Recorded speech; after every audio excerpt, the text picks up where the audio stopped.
Hello, magandang araw. Another day, another vlog day. Be a blessing to others. Welcome po sa Buhay America, Glenda and Family Vlog. Tara, samahan nyo kami. Ito ang mga kaitsurahan namin pagkagaling namin sa gym. Syempre, mukhang mga basang sisiw pero happy lang. Yan o, nyabang. Joke lang po niya yun. Syempre, ayan. Welcome sa aming YouTube channel. Please like, share, and subscribe. Marami pong salamat. Thank you sa inyo. Ayan, may padila-dila pa. Ano ka, bata?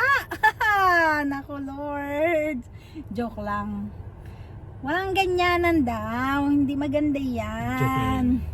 Joke nga lang. Ayan. Ito ang nakikita natin sa paligid. Siyempre, naka-stop kami. Yan, nakahinto. Maraming mga maaligabok ko. Kasi umulan kanina, kaya yan, hindi masyadong clear. Ayan po. Yan. Maya-maya lang ay uwi natin sa bahay at may titingnan tayong bagong tindahan. Yan, may bagong tindahan dito ng groceryhan. So, yan. Tingnan natin kung ano ba ang pwede nating makita. Siyempre, mga groceries lang.